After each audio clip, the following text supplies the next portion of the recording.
Okay, team, we are live. We've got loads of content to get through today, so I'm just going to do some quick housekeeping and then hand it over to Keela for the rest of the day. So we've got about 50 minutes in total. So Keela's going to do a quick introduction and then hand over to panelists. And she's got some panelist questions for the next kind of 35 minutes or so, and then into Q&A. So if you've got any questions at all, just pop them straight in the comment section. Just pop them in as you think of them. They're not going to interrupt anybody. So just pop them there and we'll go through them afterwards. We are recording this, so for any reason anybody couldn't attend or you've got to leave halfway through, we'll send the recording out to everybody afterwards as well. And then last thing, just a big thank you to our panelists and hosts for being here, sharing their time and sharing their expertise. I really appreciate it. So yeah, Keela, over to you. Awesome. Hello and welcome everyone. I think we had 401 people sign up for this, so I'm a bit of like upper lip sweat. Before we get started, I'll introduce myself and then I'd love it if the rest of the panelists could introduce themselves. No fun facts, don't worry, I won't put you on the chopping block. My name is Keela Cervelli. I am the employer branding lead currently at Sportsbet. Absolutely loving it. You might remember me from my days at Australia Post and RMIT, and I am obsessed with employer branding and this little community that we have. Handing it over to Ella. Hello, everyone. Thank you for having me, and thanks, Keela. My name is Ella Cullen, and I'm currently the employer brand lead at Immutable. If many of you may not know who Immutable are, because we're still quite new and we're a startup, but we're a global NFT company in Web3 space. So we want to make asset ownership in commerce and digital worlds real.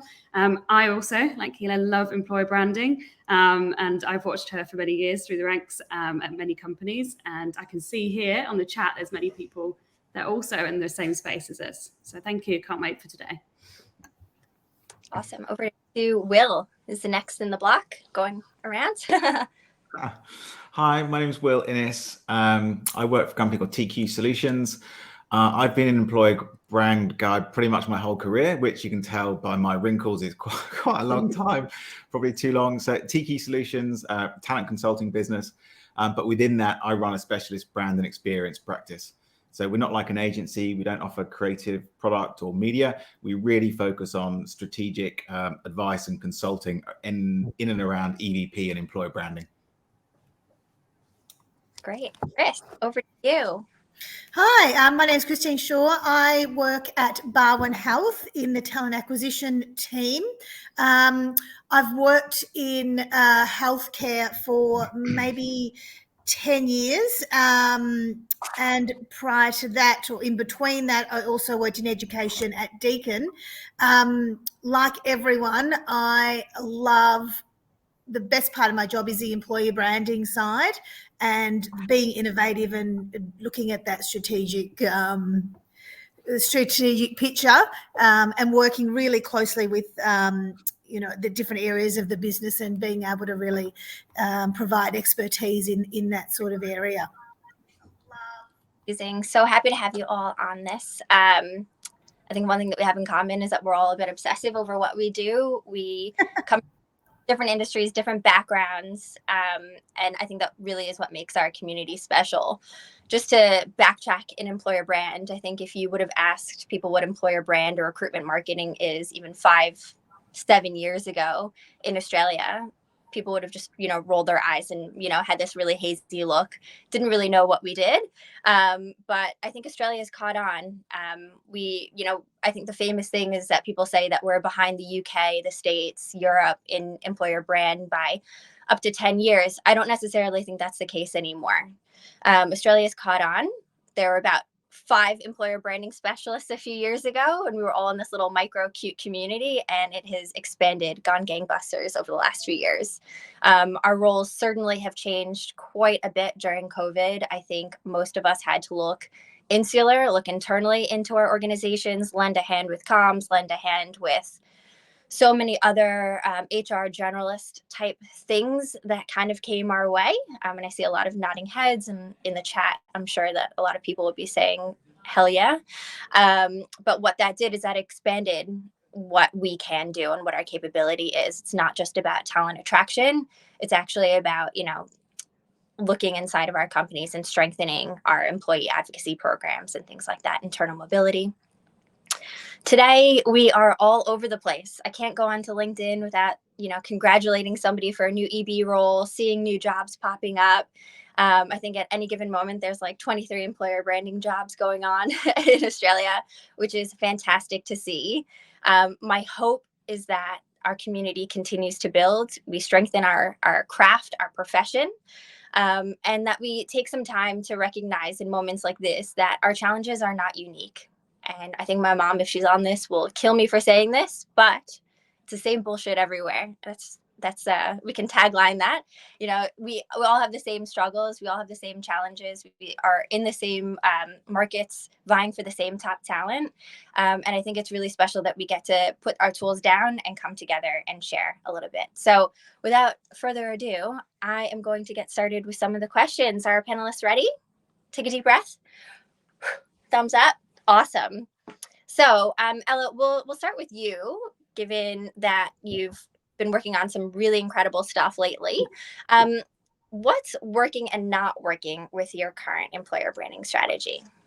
Okay, so we are very fresh, as you know. I've only been in the role for 5 months, but we have had some really successful campaigns happen. I've really put in the hard yards when it comes to the employer brand at Immutable. We're very fortunate to be in a position that we have such an incredible product that we can offer to market.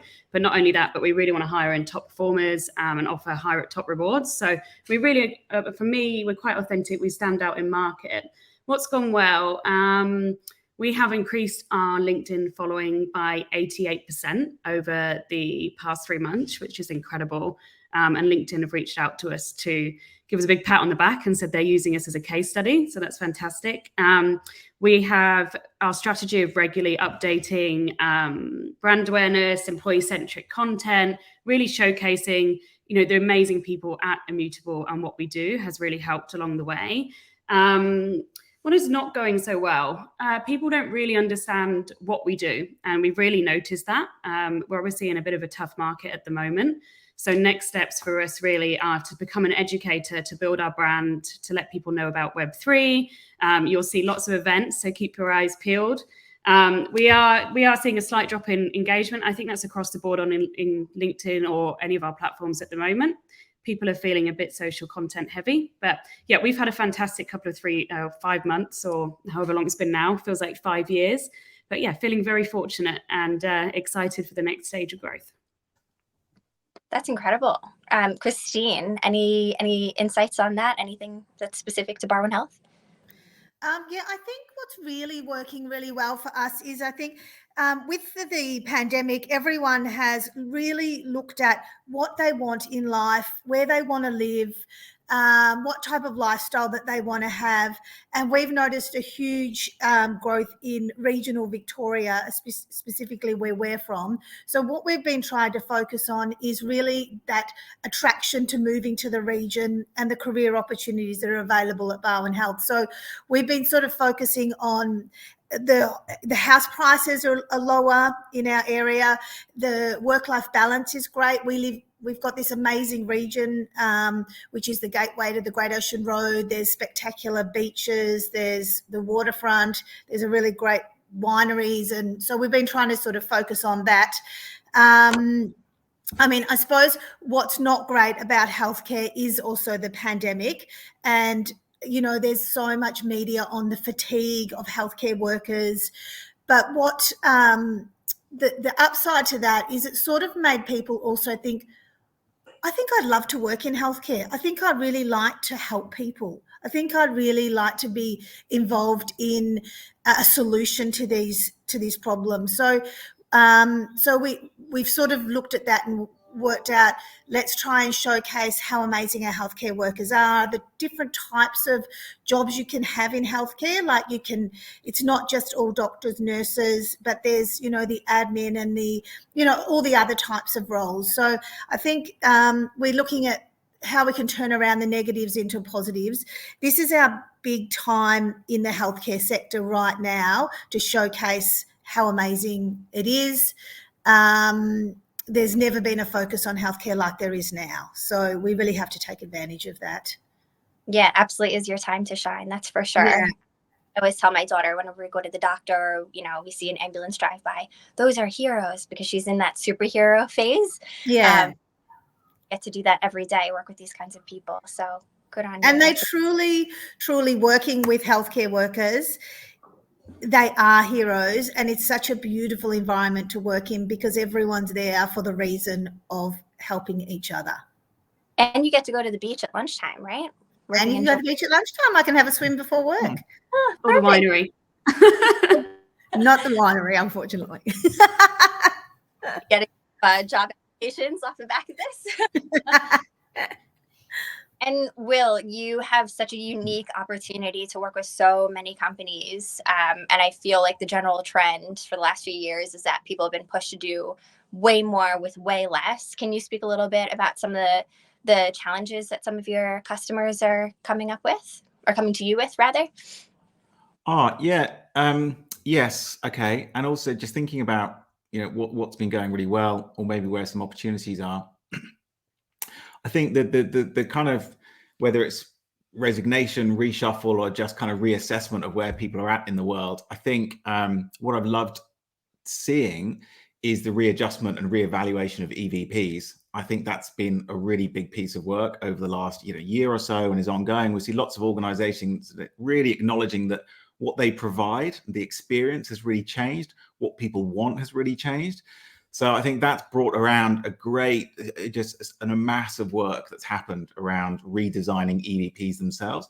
And specifically within that, I think what has made a real difference to how we're working with employer brands is the sort of the segmentation, the differentiation of campaigns and activities targeting specific either personas or segments. So I think that whole piece has been a big adjustment and maturing in the market, which is really encouraging to see. Where I see some opportunities actually are around, and I've thought of two things around this. One is potentially around sort of Glassdoor reputation, because in fact, whilst we're quick to celebrate organizations that are doing great things, there are lots of challenging reviews, people that are leaving in disgruntled ways, and like, well, how is that being handled, and how are reputations being managed? So I think, again, we don't want to be the revolving door for organizations. I think that's a real opportunity in terms of reputation management and things like Glassdoor. The other opportunity that we're seeing, I would talk, maybe this is slightly controversial, I would say with creativity is an opportunity. I think we focused a lot on authenticity of storytelling, for example. And I would just say, it's great that John talks about being an accountant at your organization. That's really authentic, but it's potentially not inspirational or inspiring. And I think maybe going to your point around doing more with less, Keela, that I think it's a real challenge for organizations, that they're going, well, I have to do this myself. But I think it's not an excuse for not being imaginative or creative, and you're just not going to get cut through. So I'm just going to fly the flag for creativity for a moment. I think there are some real opportunities to think about how to inject imagination and creativity to make sure that our strategies work. I couldn't agree with you more. I think you could take the lazy route by having to do way more with way less, or just be so bogged down by the minutia to not be creative. But that's definitely a challenge in employer branding, specifically if you've got a traditional marketing background and you've just joined, TA, which is my background. The creative part is what you want to shake everyone by the collar to keep being creative and keep doing that. Before we move on to the next question, Will, that was incredible. I just want to remind everyone that we do have the comments section on the right-hand side of this page. So loving that everyone's saying hello and getting active. But if you have questions, that's a great place to pop in your questions. We'll do a Q&A after. And it just keeps the chat alive and keeps us kind of like giggling while we're trying to give you some great information. So you can feel free to make us laugh. The next question is the battle royale of getting agency help versus having in-house assistance.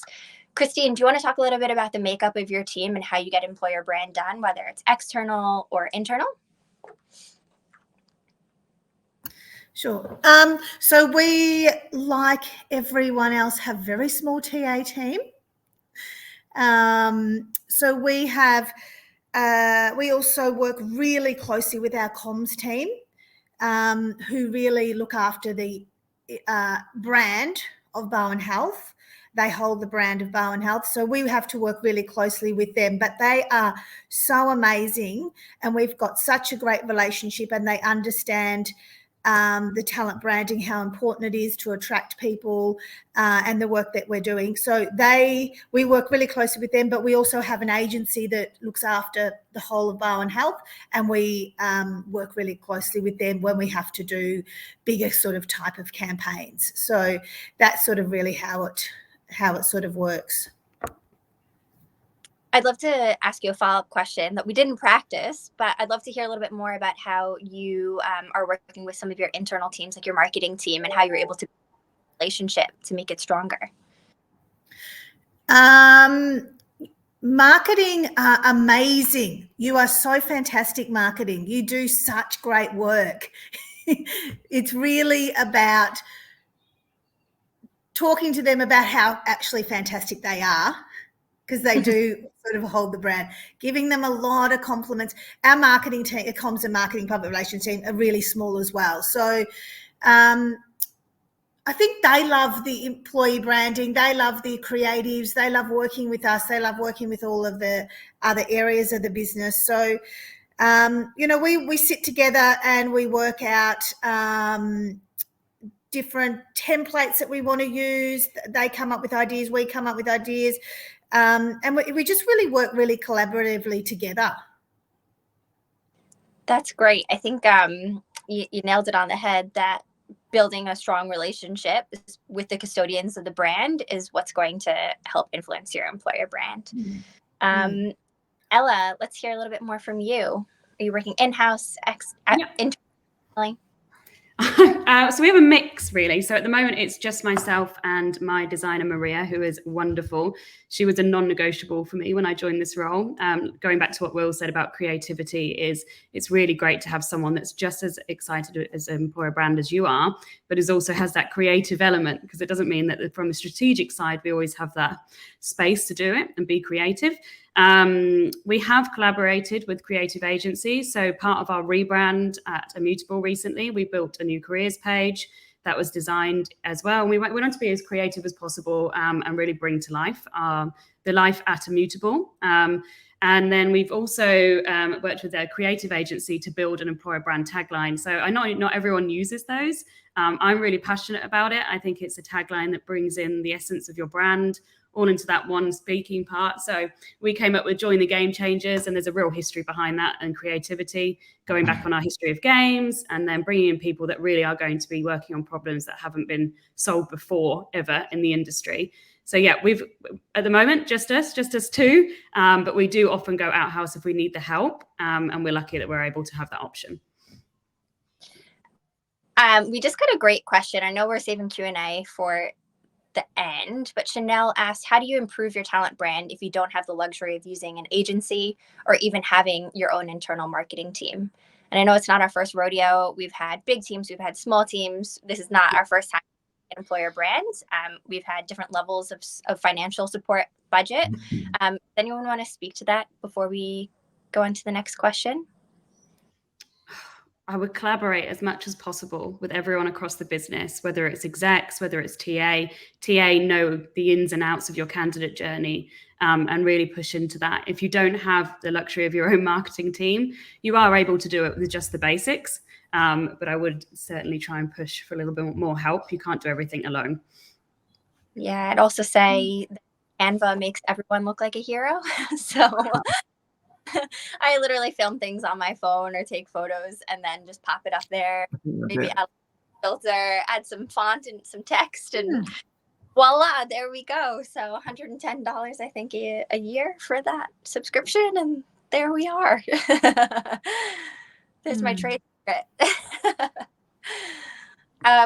Will, so you've seen a mixture of your clients working in-house, having their own employer brand specialist or having their own team, or relying heavily on agency, specifically around the building a business case. Can you speak to how some of your customers have built a really strong business case of having in-house or external help?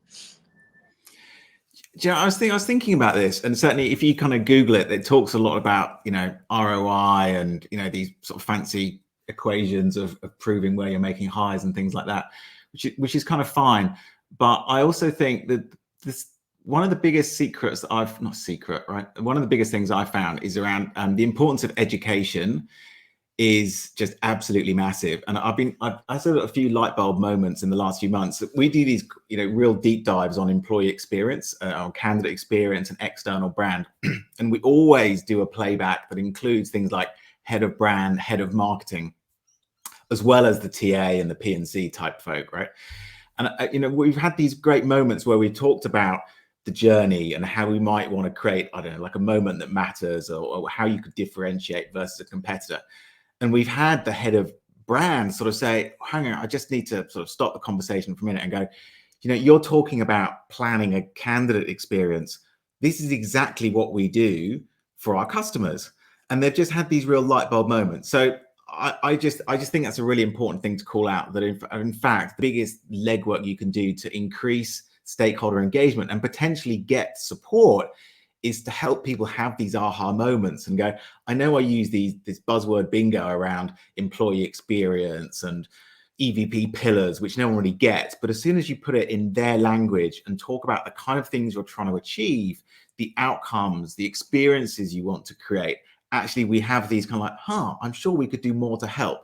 So yeah, that's the main thing I wanted to call out today, is that importance of taking people on the journey and educating goes a long way to support for your business case. So you're not that lone ranger asking for, hey, can I have 20, 50, $100,000 here? It's just a much stickier slope to try and climb. Yeah. Hey, I know you don't know me, but I'd really love it if you can give me all of your budget, please. Thanks. Yeah, right. Yeah, well, that's our role sometimes, but I think that's exactly what the, you know, you guys that are internal. I mean, Keela, you know, you've done this in a number of organizations. I'd also love to hear your kind of approach, because you clearly make it work. Yeah, I think it's hard. I mean, it depends on the organization. I've had the luxury of having budget, large team, and I've also been the lone ranger too. I think a lot of it comes down to the personality of the person that you've hired. You know, my style is that I just want to move really, really fast. I've had bosses in the past say, you know, someday you need to work in a place that can work at the pace that you work at, so that way you don't get bored. And I'm here. We're at a really fast-paced place where people just want to get good stuff done. And I think, you know, you learn some ways to not cut corners, but you get the toolkit. And once you do EVP research yourself once, you realize that it's actually not that scary. It's a series of questions, having nice conversations with amazing people. While you have them on the phone, ask them if they'd want to be an employee advocate. Ask them about, you know, if they're thinking about leaving, where to, where looks like a great place to work. And with that, then you've got a number of companies where you can benchmark against their EVPs, their employee experiences, their perks and benefits. And, you know, those are 10-minute to 30-minute long conversations. Yesterday, I just finished my 63rd at Sportsbet. I'm done with research for a little while, so I feel like that's like super fresh in my mind. But yeah, when it comes to showing ROI, I think there's no shortage of ability to communicate. Like, you must be communicating downwards, sideways, and upwards about what you're doing and showing just how much you can get done. I had that come to Jesus moment last week where I met with my GM. I've been here for 6 months and rattled off the things that we've done. While they seem really small to us in the employer branding world, heads up. And that, you know, as a community, we can be really impressed with things that we are able to do in short periods of time. So next question is, while my phone is loading, so what's next in employer brands? Like, how are you growing your teams? How are you growing your strategies? Ella, do you want to? Yeah, of course. So like you, currently in the midst of EVP finding. So currently working with employee experience to really dig deep, a bit like Will said, really make sure that we speak to the right people and showcase our offerings. We are actually using a AI platform called Remish, which I know Will is quite interested to hear about how it goes. I'm really excited. It's nice to do that rather than the actual hands-on workshop. So really dig deep into that data and bring it to life. So yeah, that's next. Next for us at Immutable is really branching into platforms that aren't generally used for employer branding. And that's especially in our Web3 community. So we'll be using Discord, venturing into TikTok. Hopefully that goes well. We are also working on our employee advocacy strategy as well. So really making sure that employees are speaking about us, are engaged with the brand, bringing them along on the journey of brand, and then lots more events. So really educating out in our Web3 community. If you want to learn more, if anyone on this call wants to learn more, keep your eyes peeled. We will be doing a lot of educational events and starting with the basics, because we want amazing people to join, but we also want you to be able to understand best the product. And then growing our efforts in the US, because at the moment we are kind of well known enough in Australia, but we need to expand into the US market. So really excited, looking at some big creative campaigns, being a bit different, really reaching out to the especially to that community and the top talent that we need. But yeah, so very much that's our next phase moving forward. Well, that's definitely another webinar idea, is how to expand the market where no one knows who you are, because Yes.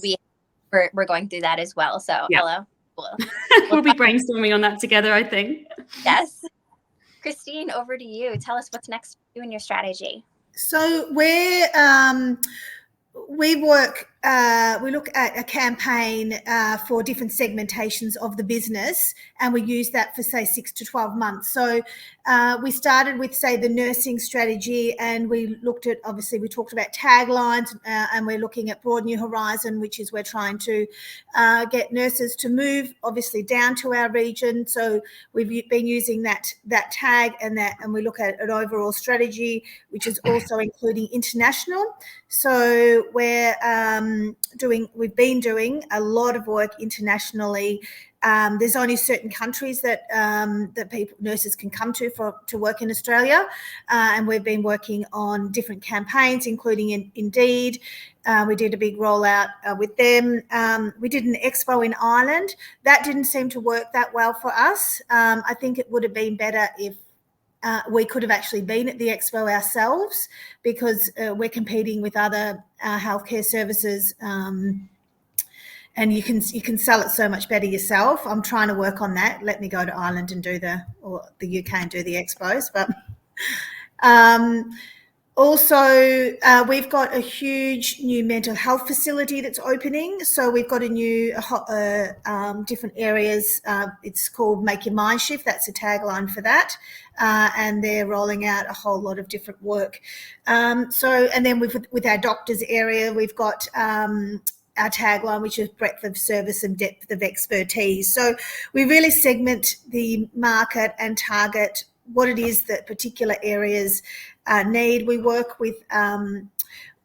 and do surveys and get the right wording, what's going to attract people. We don't just make up these words or make up these taglines or make up these strategies. It's really a lot of work as a talent partner, working with your business and getting to know your business and doing a whole range of things to sort of to get that. So it's really important to think about it as a long-term strategy, not a quick fix. Think about it as a 12 months.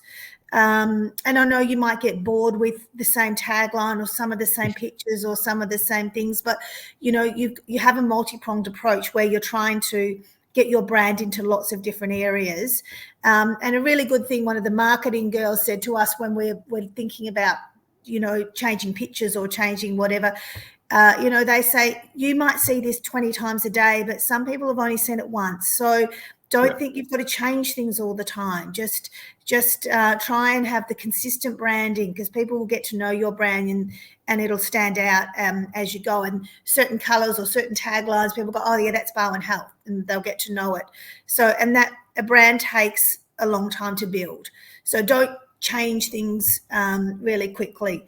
Another thing that's really that we're doing a lot at the moment with our EVP or EV is we're developing partnerships with people that really can help us get our brand out there. And that is, so for example, the City of Greater Geelong is trying to attract people to come and live and work in the Geelong region. So we're partnering with them to see what can they do to try and also showcase Bowen Health as a great employee of choice to work down here. Or obviously it's a great healthcare service if people do have to go and get help. It's a great place to go. So think about who are the people that you can work with to also help you get your brand externally from your organisation. We're doing a lot of work with the Department of Health and telling them what's working and not working, and that they now are offering a $13,000 incentive for any nurse that wants to come to Australia. So that's really fantastic. So we're working in partnership with them about what's working, what's not working, and then they're going to be able to help build the healthcare sector overseas to attract people to come and work in Australia. So think about who is it that that's external from the business that really can help me build my brand. So they're just a few of the things that we're really working a lot on at the moment. Obviously the other things like we talked about testimonials and who can you get to help you internally build your brand, your social media presence, your video libraries that you want to keep working on. There's lots of other things, but they're just a few things that we're sort of working on at the moment. Christine, you need a vacation. That was a lot. That's a 3-year strategy. And you said 12 months. That's insane, but that's super exciting. I think you touched on so many great points around brand recognition, the relationships that you need to make internally to make this actually stick. And I think what's highlighted the most is that our little community, we are a little bit of HR, a little bit of TA, a little bit of brand, a little bit of marketing, a little bit of this, a little of that. And we have to be everything to everyone and have all of this knowledge crammed into our brain to make this actually float. So kudos to you. Crazy. Will, over to you. What are you seeing are the next big ticket items for some of the companies that you're working with? Well, it's hard to follow Christina. I think she's smashed absolutely everything there. What's come to mind for me? So advocacy and leveraging your own people and stories is the massive one, and I still think there's a lot of room to grow in the market for people to do that. Either better, more creatively, more of it. Really growing their advocacy base and getting people sharing from the top right through to the bottom. So I think that's a big piece of work, and that will be ongoing for quite a while. I think the other one for me, which I was just thinking through, and I'm going to try not to mention sort of technology names necessarily, but for me, there was a real sense, there was a kind of CRM 1.0 in recruitment marketing. And, when people invested in CRMs and stuff, actually, when you got under the hood, people weren't really doing much proactively with things like automated workflows or designing drip campaigns for different talent segments. And that kind of more like digital marketing, building the experience. And I'm starting to see teams either moving someone from marketing or someone that's in recruitment that has a more marketing bias, or hiring people in more those digital marketing skills, just really drive those tools. So I think the tools are getting better, more intuitive. They're hiding the complexity. It's very easy to build a workflow in lots of tools that I'm trying not to mention. So I think that's a real growth opportunity, and that's really going to drive what we talked at the top of the call, which was segmentation, that sense of personalization, being very targeted with who you speak to and why, and what words you use, Christina, to use some of your things. So for me, I think that's a real opportunity, and some mature organizations are already there, but I think you're going to have that mid-market organization that as they go through the maturity, are really going to start to think more about how they're leveraging digital marketing skills within the recruitment teams. So I think that's a big opportunity to talk about. That's great. I think a lot of people ask me if employer brand is project work or if it's a full-time employment opportunity. And that it used to be a project. It used to be that you could take, somebody that's initiative in the TA space and teach them a little bit more of the marketing stuff, and then throw them into a 6-month opportunity. And it might still be that for some companies. So I'm not dissing that opportunity for great people, but it really can turn into a full-time opportunity, and even a massive team. You know, we're taking over. 100%, and that's a consideration also for when you think about the in-house versus agency, that you might look at. I mean, a lot of organizations are flying for that sort of always-on level. So you might get your big ticket items done in collaboration with your marketing team, thinking about your core talent segments or your big ticket experience items for the year, or how you're dialing in your careers website for specific user types, for example, or different talent segments. Yeah, that can be a sort of thing maybe you collaborate on internally because they've got lots of that experience. And then maybe you think about specialist campaigns or big creative ideas, or, you know, experimenting with social. That's the kind of stuff that I'm seeing organizations go, actually, we just want some specialist help to kind of kickstart that piece of work for us, and then we'll bring it back in-house and stuff like that. So I think that's one consideration to think about. The always on versus specialist is that kind of in-house agency type matrix sometimes. Yeah, absolutely. For us, some of the big ticket items are, you know, I've only been here for 6 months. So yes, we're getting a lot of the basics and the foundations put in place. But for us, more recently, we're working on strategic partnerships. So how stay away from the traditional sourcing channels that we've all, you know, beaten to death, and start thinking about how we can get quality candidates and think a little bit differently. So is that working with more gender focused or diversity focused organizations? Or is it, you know, we've got a meeting with, you know, Melbourne Business School. They've got a whole cohort of people that are going to be graduating soon and need jobs that are highly specialized, have enterprise experience in the past, and looking for their next opportunity. So it's just about thinking slightly differently. And I think it might have been Will that was talking about this before. You know, we as an organization, you build all these great experiences for your customers, but what about your employees? We have these immersive, incredible experiences for our VIP customers where we take them to some of the best sporting events in the world. But what are we doing for our employees?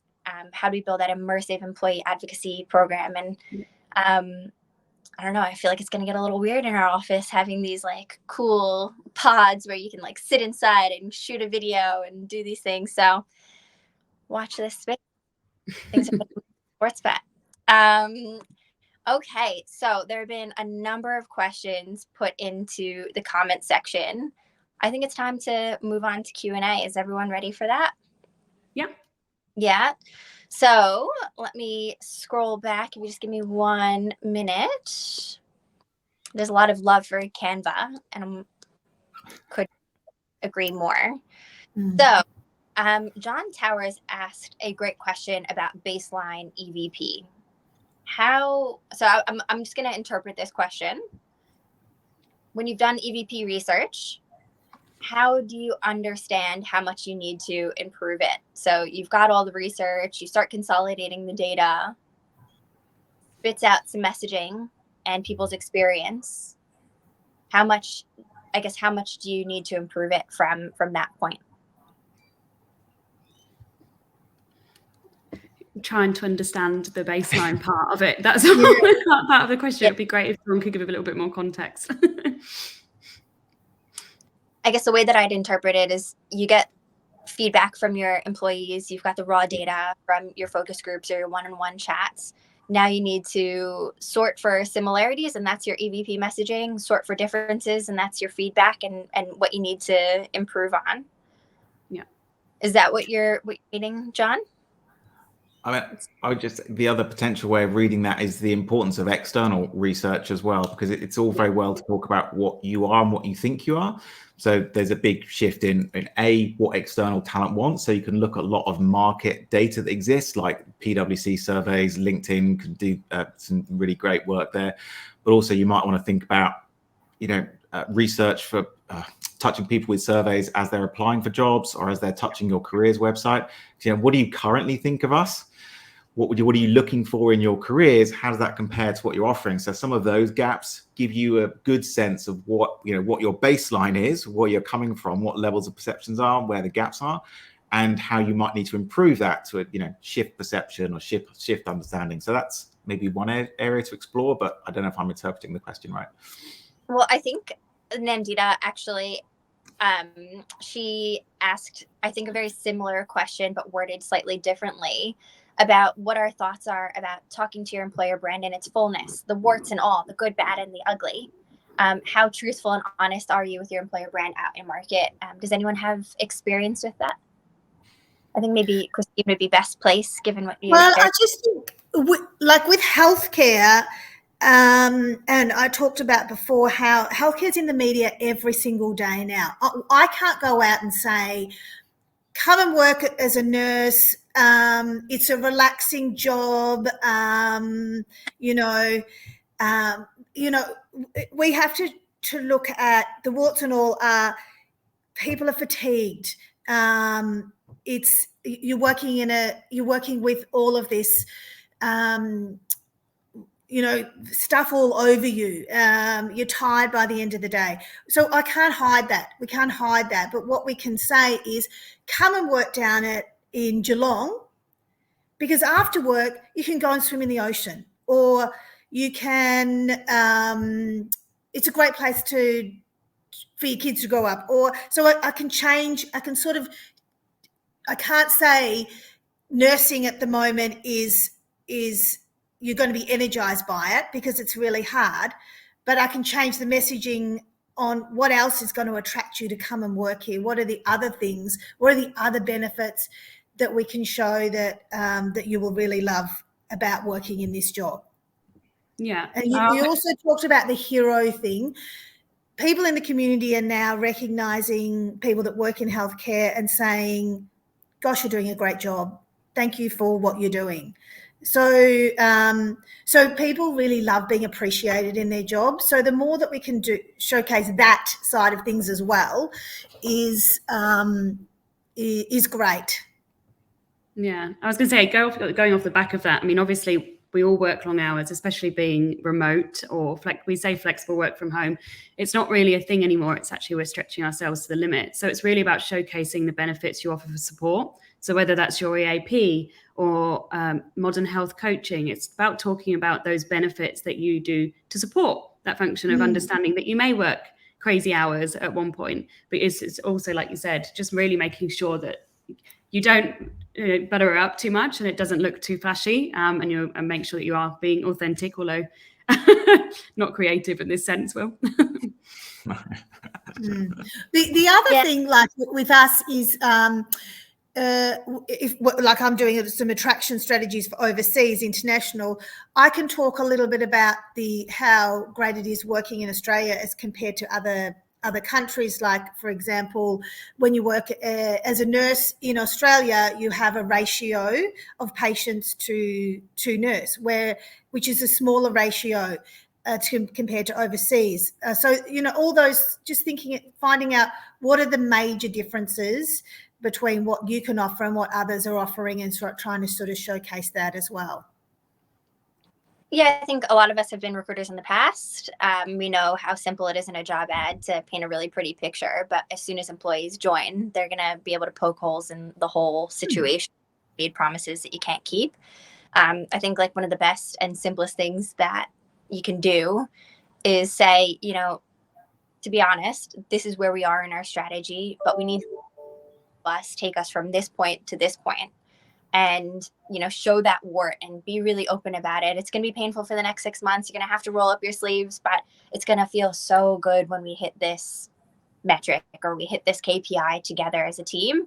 And this is how we reward and recognize, or, there are a million different variations of that talk track, being super honest about what the situation is where you work.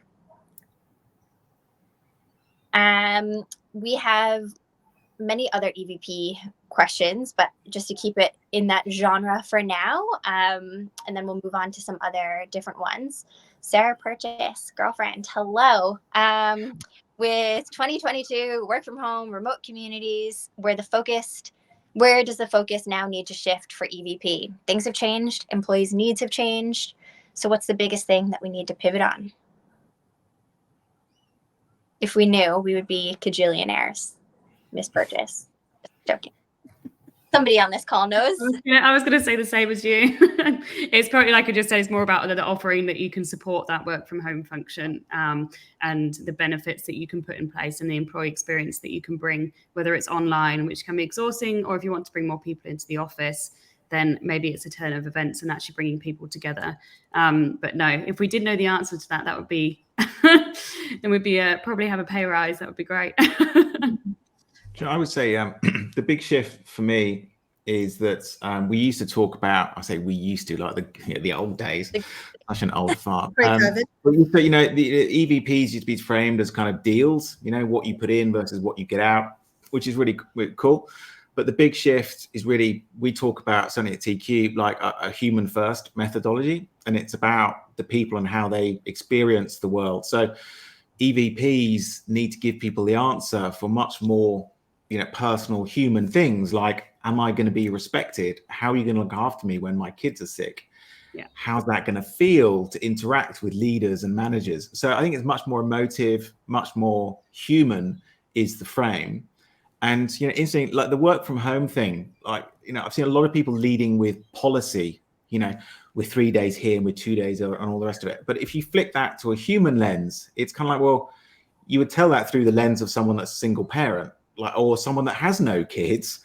But still, does that mean they have to come into the office the whole time? Like, does that resonate for everybody? So I think that you've got to ask yourself that human lens to how to pivot, how we understand the EVP, how we do the messaging, how we tell the stories. And even, yeah, the work from home thing is interesting. So I had COVID myself recently, and I still complete brain fog, which is some excuse for my rambling today. But what it really made me reflect on was that it's actually not the policy that's interesting to me. I now feel a little bit more nervous about traveling interstate, going into offices, having offsite meetings. So that's a very personal, emotive, human reaction to something that's, you know, like a policy. Am I going to be rat tested before I go? So I would say that work from home flexibility, the angle to take is also, how are you going to help deal with people's emotional connection to work, or anxiety they might be having about coming back into the office and getting ill and then not being able to go home and look after their kids, or whatever it may be. So that's the big shift for me, and I'll stop talking about that. But yeah, that's the pivot, I think. I think you also have to look at where is your company going? What's going to be happening over the next 6 to 12 months? So then you can look at how you need to pivot. For example, we are opening a new mental health facility. Well, we need to now pivot and focus a lot more on attracting this type of person and showcasing in a lot of our content that gets out there about this facility and about how important mental health is and the research we're doing into mental health. And so we've got a team that's sort of doing that, and it's about building content around what you want to achieve over the next 6 to 12 months, what you need to attract over the next 6 to 12 months. So you really need to find out from your business, what is that? So as a talent partner or as a working in TA, you've got to work really closely with your business and know what the strategic direction is over the next 6 to 12 months, so you can really focus on that and look at the content and the stories and the pictures and the all of those sort of things that you need to look at.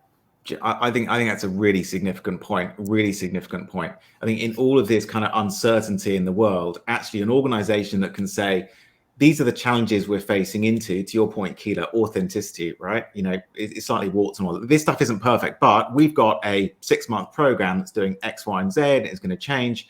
I think that's really important because it gives people a sense of, you know, is this a train I want to jump onto? Like, it's leaving the station. It's great. They've got a clear sense of direction. Well, actually, I could see that would be fun, or it would contribute to my career to go through that experience. I think the sharing of that business strategy, how you're going to fit in, the impact, how we're going to look after you on the way, that kind of future focus, that's a really good nudge. We've seen exactly that kind of thing coming up when we're looking at what candidates want from careers at the minute. Actually, you know, purpose is, you know, sense of purpose, clearly important, but actually sense of direction and clarity of over impact. I think that's also going to be really significant in sharing where the business is up to. And the other good thing about that is it aligns your EVP into business and people strategy. You're not marching off at a tangent and creating a new narrative. You're actually drawing it all together, which is another, I think, maturing of the industry, is that the EVP becomes integral to business success. It's not just a recruitment thing or an internal comms thing. It's actually how we take our people on that journey and celebrate that. So yeah, I think that's a great call, Christina. I think also in talent, like we're so used to doing everything ourselves, and the business is constantly, it's broken, you fix it and you figure it out. So it's not normal for us to think about like, so we've got this problem, how do we actually push it back on the business to give us the answers? And in the last few years, I realized you don't have to build everything yourself. It's okay to just not know the answer and ask your employees. So this is the world that we live in right now. What do you want? What do you want out of work? Can't promise that we can make everything happen, but we can try our hardest when we actually know the information. Don't need to be mind readers. So let me get to the next question. And Will, you are not fuzzy in the brain at all. I feel fuzzy, sorry. I think we all do. It's fine. The crowd's gone wild, so don't worry. So we're going to pivot to a little bit more around the metrics, how you measure success. I'm a total noob at this and forgot to ask the last question, so I'm going to mush it together. Nandita, you are amazing with these questions, but she talked about how do you measure the effectiveness of specific channels. But I'm actually going to take it back and smush it with the last question that we had of how do you measure effectiveness to be able to prove the ROI of employer brand and be able to gather some more budget for moving forward for all of these initiatives that we want to tick off. So the panelists are going to kill me for doing that because we did not practice this, but stars. Data. Just data measurement is key in these things, is really being able to show a return on investment. So whether it's organic engagement, it's building that business case so that I guess exec can see it in layman's terms. So what's the quality of hire, tracking where the hire is coming from? Are they coming direct? Are they coming through? Have they seen your brand on TikTok? I saw a question on there before. So really tracking that engagement and really trying to understand where the brand has been out in market and bringing that in-house. So for me, it's data. I work in a very data-driven executive company, and I'm the same as Keela. I really like to see those metrics, and I think that that's the biggest case for building budget and also building out key, I guess, measurements of success for employer brand. And I think if you have relationships, or I mean, if you're using Seek or you're using LinkedIn and you've got a account manager, ask them for information. That's their job. You don't have to do it all. You can ask them to say, give me a report on how these jobs tracked, how many people applied. They can do that in the back end. They have people that are doing that. So don't be scared to ask your account managers, because that's their job, to give you the information. Christine, when they respond. But yeah. Yeah, I agree. We just there's actually a report which might be quite handy for everyone that we recently did, which was you can actually ask for a media performance report, a candidate lifecycle report, and a company pages report. And that's been really effective for us showcasing our brand to the wider team and getting buy-in. So definitely reach out to LinkedIn. They're all on a excursion to the US at the moment, so you probably won't get a response for 2 weeks.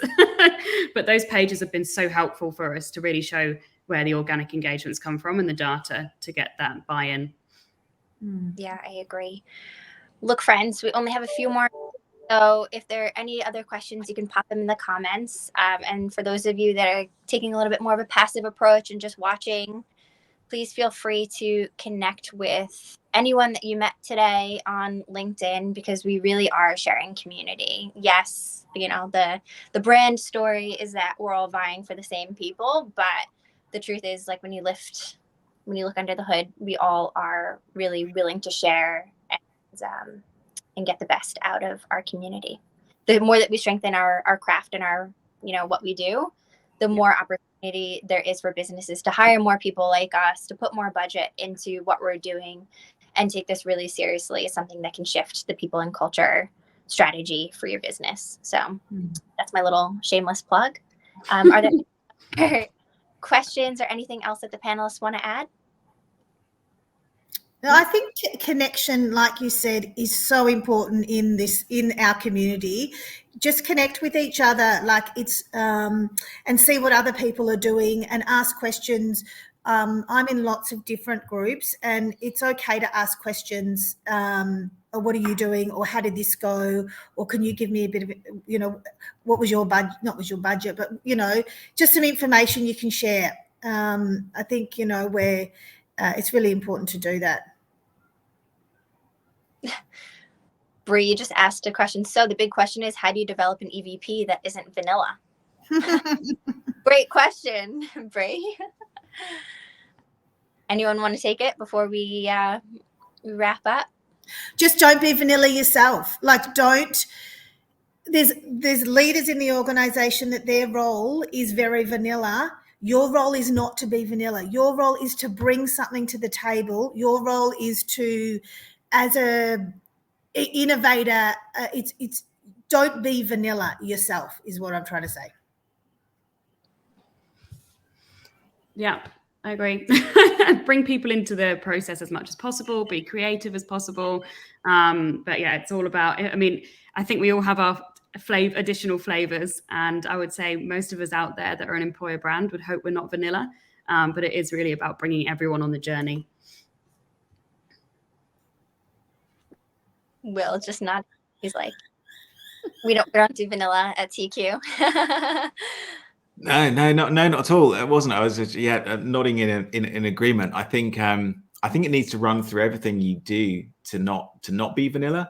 And I think that's one of the challenges that in-house. It was also the challenge of looking externally. So I think it's really significant that you benchmark your EVP, you differentiate, and ultimately EVPs and every organization has a really core DNA and a special sauce. And I think it's the job of the research and the strategy to really define that secret sauce. What is the blend of how people experience it, the culture, the way you offer career pathways, whatever it is, you've really got to understand that special sauce. So I don't think it's about barraging the market with everything. I think it's been really clear on your strategy, really clear on what that means for different user groups, and then injecting things like creativity and experimentation and fun into what we do.